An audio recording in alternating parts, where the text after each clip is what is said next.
Hello विद्यार्थियों, नामा के मूल तत्व, क्लास 12 चैप्टर 3 ख्याति का मूल्यांकन, जिसे हम इंग्लिश में वैल्यूएशन ऑफ गुडविल कहते हैं। मैं आपकी टीचर योगी स्नेहलता। व्यवहार हम ख्याति शब्द यानी कि गुडविल 11th में भी काफ़ी जगह हमने पढ़ा, उसके बारे में समझा। आज उसमें सवाल और आगे उससे आगे हम थोड़ा देखेंगे कि ख्याति है क्या, कैसे आती है, किस तरीके से होती है। तो ख्याति व्यवहार में परिस्थितियों के अनुसार साझेदारों का पुनः गठन होता है। गठन के समय परिस्थितियां, संपत्ति, दायित्व का पुनः मूल्यांकन किया जाता है। संपत्तियों और दायित्वों का पुनः मूल्यांकन के साथ ख्याति भी निश्चित करने का प्रश्न उपस्थित होता है। इन सभी बातों में ख्याति एक अदृश्य संपत्ति के तौर पे कार्य करती है। पेढ़ी में वैसे मुख्य दो रूप से संपत्तियां होती हैं, एक बिन चालू संपत्ति और दूसरी चालू संपत्ति। बिन चालू संपत्ति में अदृश्य संपत्तियां, स्थायी संपत्तियां, दीर्घकालीन विनियोग का समावेश होता है। अदृश्य संपत्तियों में ख्याति है, पेटेंट है, ट्रेडमार्क है, कॉपीराइट आदि का समावेश होता है। ऐसी संपत्तियां जो देखी ना जा सके परंतु बाजार में उनका मूल्य होता है। ख्याति भी एक ऐसी ही संपत्ति है जो देखी नहीं जा सकती। दैट मीन्स अदृश्य संपत्ति है परंतु उसका मूल्य होता है और हर समय समय पर उसका मूल्यांकन किया जाता है। वर्षों पूर्व जिस धंधे की स्थापना की गई हो, उस समय बीतते बीतते बाजार में उसका नाम, प्रतिष्ठा और अच्छे संबंध, संयोजनों, संपर्कों, ग्राहकों के साथ, विनियोगों के साथ, लोगों के साथ लाभ धंधा को मिलता है, जिसमें से ख्याति या गुजराती में उसे हम पागड़ी बोलते हैं, इंग्लिश में हम उसे गुडविल बोलते हैं, उसका ख्याल उद्भव होता है। ख्याति का अर्थ क्या है? ख्याति को हम सरल भाषा में कहें तो ख्याति धंधा की प्रतिष्ठा का मूल्य दर्शाने वाली अदृश्य संपत्ति है। वापिस से सरल भाषा में कहा जाए तो ख्याति अर्थात धंधा में या धंधा की प्रतिष्ठा का मूल्य दर्शाने वाली अदृश्य संपत्ति है। ख्याति के मूल्यांकन को प्रभावित करने वाले परिवर्तन कौन कौन से हैं?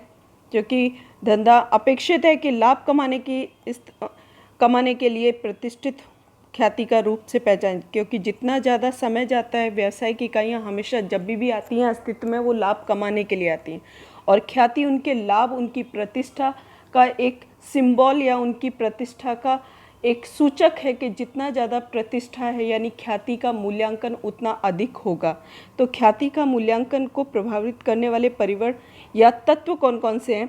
वो सबसे पहला धंधा का स्वरूप। पेढ़ी, जिस पेढ़ी द्वारा अपेक्षित लाभ की अपेक्षा अधिक लाभ कमाने की शक्ति, अधिक मूल्य वाली वस्तुओं का उत्पादन के कारण हो, स्थिर बिक्री में अधिक लाभ कमाने का योग रखने के कारण अथवा अन्य कोई कारण से अधिक लाभ कमाना हो, या वहाँ पे ख्याति का अस्तित्व होता है। अब स्थल दूसरा, कई बार धंधा का किस स्थान पर स्थित है उस समय लाभ कमाने का आधार होता है। यदि धंधा मुख्य स्थान पर स्थित है वहाँ पे ग्राहकों अधिक से अधिक आएंगे, धंधा में कमाई के अवसर भी अधिक होंगे। ऐसे मौके स्थान पर धंधा की स्थिति ख्याति अधिक होती है। धंधा का स्थान या स्थल ख्याति के मूल्यांकन को प्रभावित करने वाला महत्वपूर्ण तत्व माना जा सकता है। धंधा का वर्ष,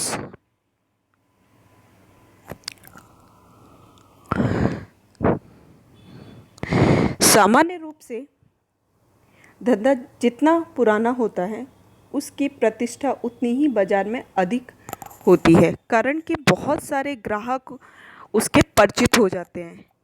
पेढ़ी में स्थान उसके संबंध खूब पुराने और अच्छे मजबूत होते हैं। फलस्वरूप ऐसे धंधा की ख्याति अधिक होती है। इस प्रकार धंधा के वर्ष भी ख्याति के मूल्य में प्रभावित करते हैं। संचालकों की कार्यक्षमता, कार्यक्षमता संचालकों के कारण पेड़ी की उत्पादकता में वृद्धि होती है। जितने अधिक कार्यक्षम या कार्यकुशल कार्यक्षम संचालन होगा उतना ही उत्पादकता में वृद्धि होती है और लागत घटती है, जिसके कारण धंधा का लाभ बढ़ता है, जो ख्याति के मूल्य वृद्धि का कारण बनता है। बाजार की स्थिति। जिस धंधा की बाजार की एकाधिकार हो अथवा मर्यादित प्रतिस्पर्धा हो उसे धंधा में लाभ अधिक होता है। यानी कि कोई कंपटीशन अगर नहीं है, एक ही वस्तु का विक्रेता है, तो उसका अधिक लाभ कमाने का जो लाभ कमाया जाएगा वो एक के पास ही आएगा। इसलिए ऐसे धंधे का ख्याति का मूल्य अधिक होता है। इस प्रकार धंधा का बाजार कैसी स्थिति और उस पर ख्याति का मूल्य का आधार रहा हुआ होता है। अन्य विशेष लाभ।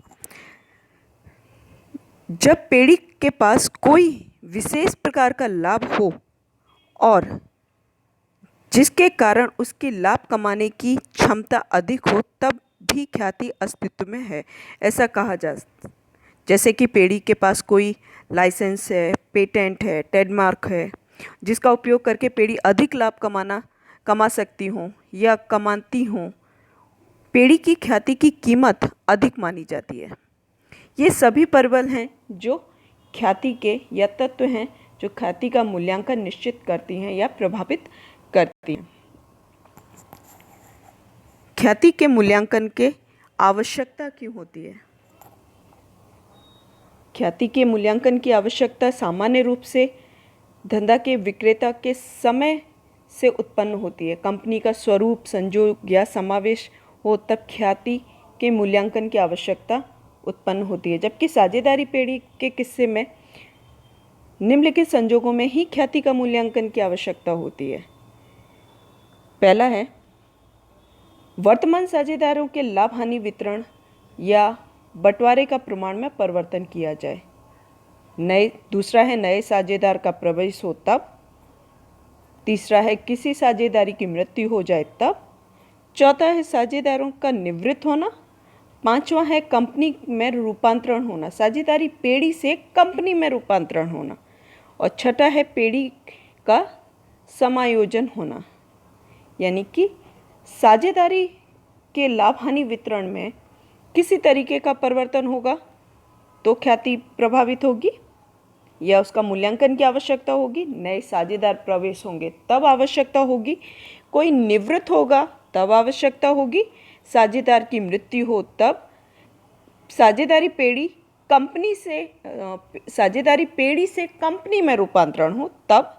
और छठा है, किसी दूसरी कंपनी में उसका समायोजन हो। समायोजन यानी किसी और कंपनी में उसका मिलना हो या जुड़ना हो तब। नेक्स्ट है, ख्याति का मूल्यांकन की पद्धतियाँ। ख्याति की मूल्यांकन की 3 पद्धतियाँ हैं, क्योंकि यहाँ पे हम ख्याति का मूल्यांकन का आधार पेड़ी के कमाने की क्षमता पे रहा होता है। पेड़ी का धंधा भविष्य में लाभ कमाने की क्षमता, अर्थात पेड़ी भविष्य में कितना लाभ कमाएगी उस पर निर्भर रहता है। जबकि भविष्य में ऐसा लाभ बना रहे निश्चित करते समय आधार के रूप में पिछले सालों का लाभ ध्यान में लिया जाता है। ख्याति का मूल्य निश्चित करने के लिए अलग अलग पद्धतियों का उपयोग किया जाता है। यहाँ पे अलग अलग पद्धतियों का उपयोग किया गया है। 4 पद्धतियाँ हैं। पहली पद्धति है औसत लाभ की पद्धति, दूसरी है भारित औसत लाभ की पद्धति, तीसरी है अधिक लाभ की पद्धति और चौथी है लाभ के पूंजीकरण की पद्धति। वापस से पद्धतियों का मैं बोलती हूँ। औसत लाभ की पद्धति, भारित औसत लाभ की पद्धति, अधिक लाभ की पद्धति और लाभ के पूंजीकरण की पद्धति। जब हम इसके सवाल करेंगे तो इसके सूत्र हम तभी ही लेंगे। Thank you.